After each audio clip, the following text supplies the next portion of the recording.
Thank you and welcome to the show this morning. The topic this morning is Reconstruction and Reunification of the South after the Civil War. And we're fortunate to have with us to talk about this very, very significant and important historical topic, Dr. Revis Mitchell from Fisk University. And of course, Dr. Mitchell, let me welcome you to the show this morning. Thank you, Dr. Haynes. It's a pleasure to be invited. And to tell you, Dr. Mitchell, how indeed happy we are to have you here.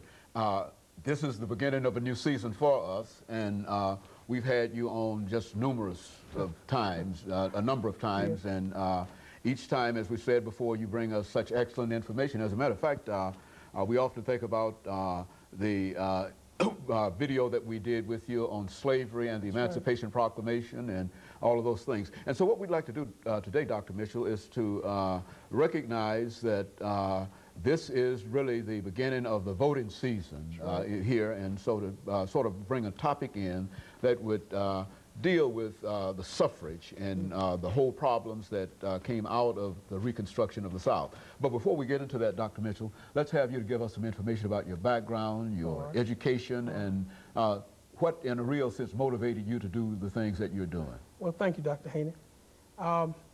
It's been wonderful over the last almost 30 years now. I've been on the faculty at Fisk for 20 years. I'm a native of Nashville, educated in the Catholic and public schools of Nashville, attended undergraduate school at Fisk, and did a master's degree at Tennessee State and a doctoral degree at Middle Tennessee State. But I guess this morning I'm going to rather surprise you. I was looking back over some notes, and 30 years ago this year in 1972, I was invited to Vanderbilt to hear a young professor who they had brought there named James Haney. Okay, that's a long time.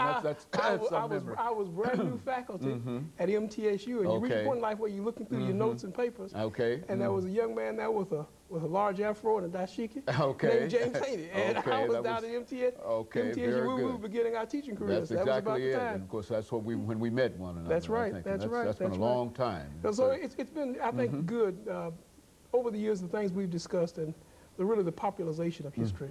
It's really made the teaching of where students come to college now with a great yearning and desire to know about our national past.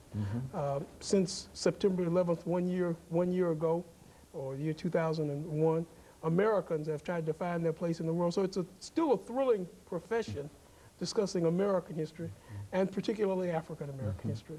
Okay, I'll tell you, Dr. Mitchell, let's talk about the period of Reconstruction, the period that followed immediately after the war.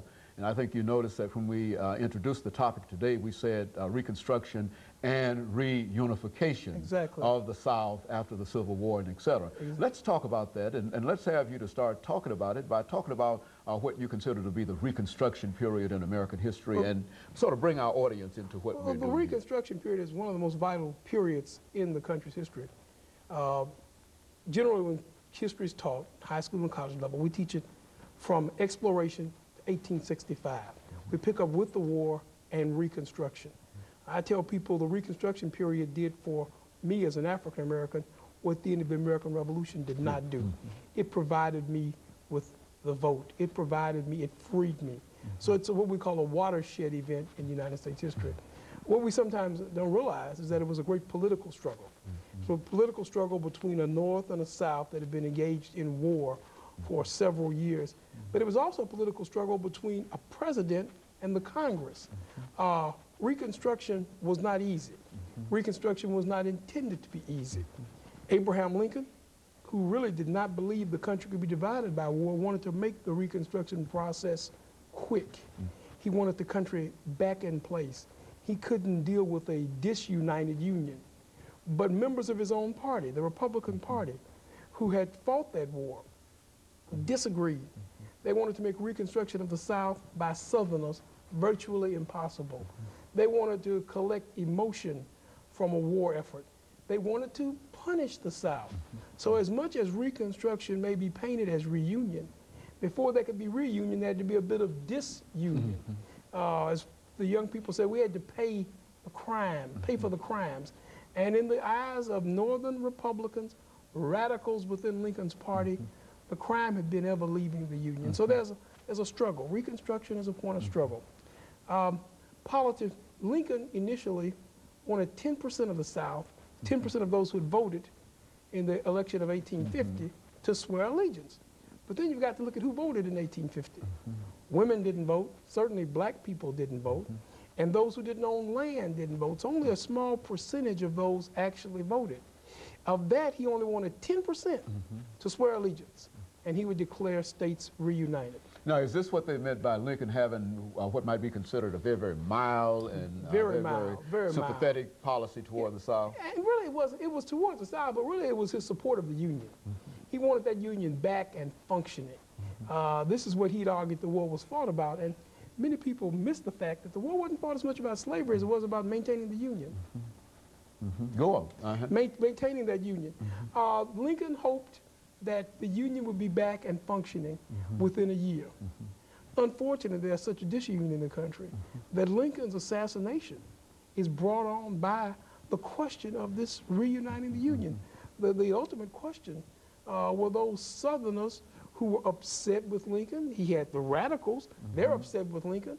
Lincoln really is in a state where he can't carry out what he wishes. When his bill goes to the Congress, his Wade Davis bill that brought about Reconstruction, it doesn't go anyplace.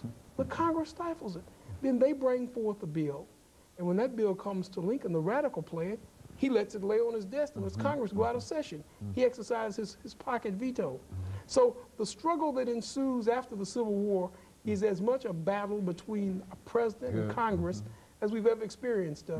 Presently, in the world situation where we're looking at the events and planning war or looking at war, and there's a struggle between the president and the Congress, that's very reminiscent of that era after Reconstruction.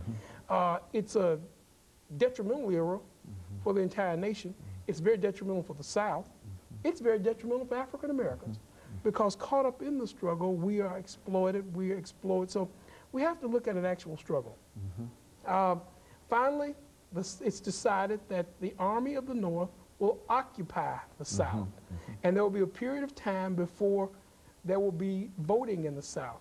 They decide, those who control the Congress decide, that they want the Southern states to swear they had always been loyal.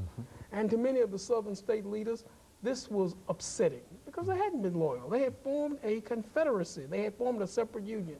So the struggle for Reconstruction continues. Caught up in that struggle will be the emancipation and the vote of the black man. And there was nothing more troubling to Southerners than to see those who were formerly enslaved suddenly marching to the polls and voting. And so Dr. Mitchell, as we near this first commercial break that we have here today, we find that in this whole struggle that will erupt after the war, which is to say that this is almost a continuation of the intensity of the emotions between the North and the South. It might no longer be the battle as such, but it is emotional and quite involved.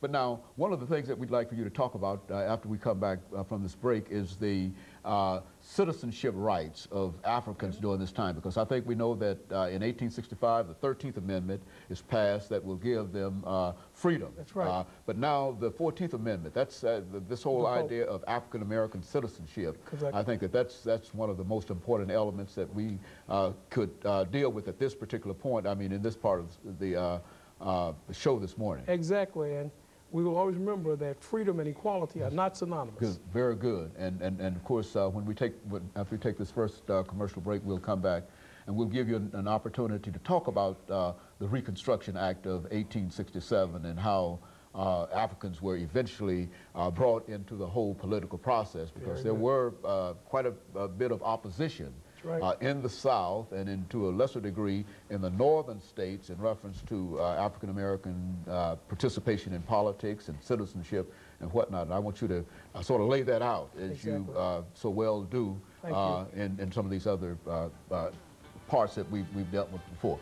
And of course, we'll be back with our audience following this very, very short commercial break.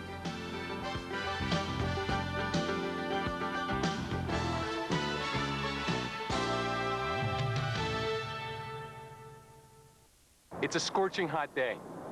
Imagine being trapped in a parked car. The temperature inside is rising.